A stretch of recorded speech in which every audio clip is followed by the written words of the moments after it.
بسم اللہ الرحمن الرحیم۔ آج کا کوئی خاص وظیفہ نہیں ہے بلکہ ایک چھوٹا سا لفظ ہے۔ اگر آپ اس لفظ کو اپنی زندگی کا حصہ بنا لیں، ہر روز اس لفظ کو چلتے پھرتے بھی اگر آپ پڑھ لیں تو آپ اللہ تعالیٰ کی رحمت کے سائے میں آ جائیں گے اور آپ کے بگڑے کام سنورنے لگیں گے، اور وہ کام جو ناممکن نظر آتے ہیں وہ اللہ تعالیٰ ایسے ممکن کر دیں گے کہ لوگ حیران رہ جائیں گے۔ لفظ معمولی اور چھوٹا سا ہے پر اللہ تعالیٰ کی رحمت بے حساب ہے۔ اس لفظ کو اپنی زندگی کا حصہ بنا لیں، روزانہ چلتے پھرتے جب بھی یاد آ جائے تو اس لفظ کو ضرور پڑھیں۔ وہ لفظ یہ ہے استغفر اللہ۔ عموماً ہم اس لفظ کو اس لیے نہیں زیادہ پڑھتے کہ ہمیں لگتا ہے کہ یہ تو گناہ سے توبہ کرنے کے لیے پڑھنا ہوتا ہے اور ہم نے تو گناہ کیے ہی نہیں،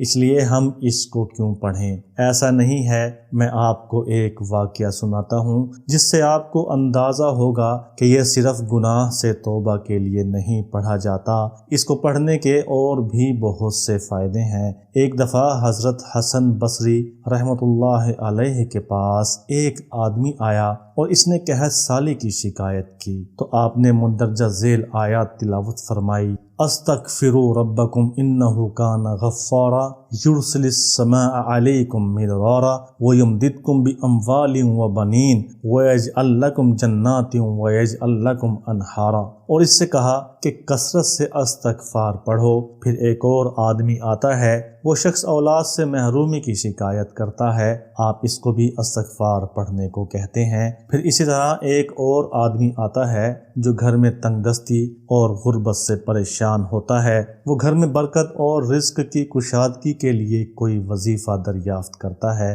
آپ اسے بھی یہ نصیحت فرماتے ہیں کہ استغفار کو کثرت سے پڑھو۔ پھر ایک آدمی اور آتا ہے، وہ کھیتوں میں پھلوں کی کمی کی شکایت کرتا ہے، آپ اس سے بھی استغفار پڑھنے کو ہی کہتے ہیں۔ پھر وہاں پہ موجود لوگوں نے آپ سے سوال کیا کہ لوگ تو مختلف شکایات لے کر آپ کی خدمت میں حاضر ہوئے تھے، لیکن آپ نے ان تمام لوگوں کے لیے صرف استغفار ہی کیوں تجویز کیا؟ آپ نے جواب میں فرمایا کہ اپنے رب کی بارگاہ میں بخشش کی دعا کرو، اللہ اسے ضرور منظور فرمائیں گے۔ اس کا فائدہ یہ ہوگا کہ اللہ آسمان سے موسلا دھار بارش فرمائیں گے اور تمہیں کثرت سے مال اور اولاد عطا کریں گے اور تمہارے باغات اور نہریں چلائیں گے۔ اس واقعے سے استغفار کی فضیلت اور اہمیت کا اندازہ بخوبی لگایا جا سکتا ہے۔ اسی طرح ایک دفعہ حضرت سلیمان علیہ السلام کے پاس دریائی نسل کے عمدہ گھوڑے لائے گئے، آپ ان کی دیکھ بھال میں اس قدر مصروف رہے کہ نماز عصر پڑھنا بھول گئے۔ جب سورج غروب ہو گیا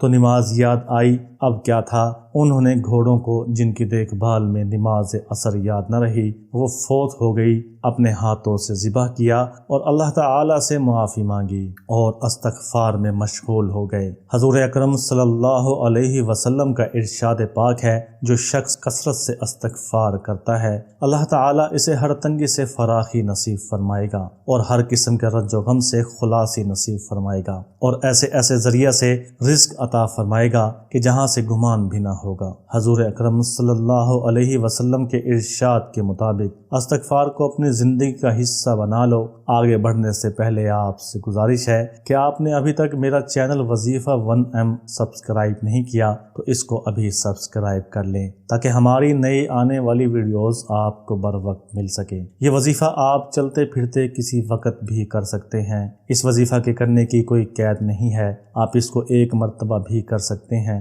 آپ اس کو 2 مرتبہ بھی کر سکتے ہیں، جتنی مرضی دفعہ چاہیں آپ اس وظیفہ کو کر سکتے ہیں۔ جب بھی آپ یہ وظیفہ کرنے لگیں آپ نے درود پاک پڑھ لینا ہے اور ایک تسبیح استغفار کی کرنی ہے۔ استغفر اللہ کہنا ہے تو یہ ایک بار ہو جائے گا۔ اسی طرح 100 دانوں والی تسبیح استغفار کی کریں اور کوشش کریں کہ ہر نماز کے بعد ایک تسبیح لازمی کر لیا کریں۔ اول و آخر درود شریف پڑھنا مت بھولیں۔ یہ دیکھیں تو بہت چھوٹا سا عمل ہے لیکن اس کے نتائج حیران کن ہیں۔ صرف 3 دن کے کے اندر آپ کی زندگی میں اتنی تبدیلی آ جائے گی کہ آپ سوچ سوچ کر حیران ہوں گے کہ جس وظیفہ کو آپ بہت چھوٹا سا وظیفہ سمجھتے تھے کہ اس کا کرشمہ کیسے ہو سکتا ہے۔ بس اتنی سی عادت اپنی زندگی میں آپ بنا لیں اور اللہ کے معجزے اپنی آنکھوں سے دیکھتے جائیں اور اس ناچیز کو دعائیں دیتے جائیں۔ اس کے ساتھ آپ نے ایک کام اور کرنا ہے کہ روزانہ کسی بھی وقت ٹائم نکال کر 5واں کلمہ آپ نے اپنے روٹین میں شامل کرنا ہے۔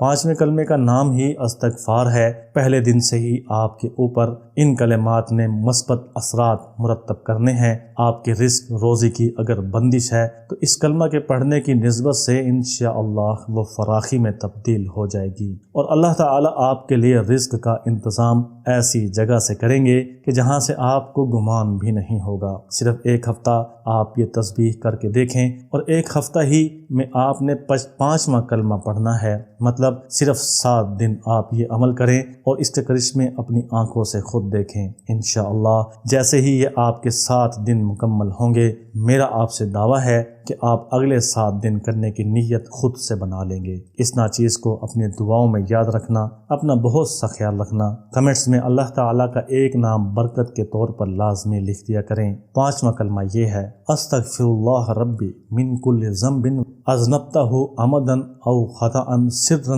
او علانیۃ فاتوب الی من الذنب الذی اعلم ومن الذنب الذی لا اعلم انک انت العلام الغیوب وستار العیوب وغفار الذنوب ولا حول ولا قوۃ الا باللہ العلی العظیم۔ میں اللہ سے بخشش مانگتا ہوں جو میرا پروردگار ہے، ہر گناہ سے جو میں نے کیا، خواہ جان کر یا انجانے میں، چھپ کر خواہ کھلم کھلا، اور میں اس کی توبہ کرتا ہوں، اس گناہ سے جسے میں جانتا ہوں اور اس گناہ سے بھی جو میں نہیں جانتا۔ یقیناً تو ہی ہر غیب کو جاننے والا ہے، اور تو ہی عیبوں کو چھپانے والا اور گناہوں کو بخشنے والا ہے، اور گناہ سے باز رہنے اور نیکی کی قوت اللہ ہی کی طرف سے ہے جو بلندی والا، عظمت والا ہے۔ اللہ حافظ۔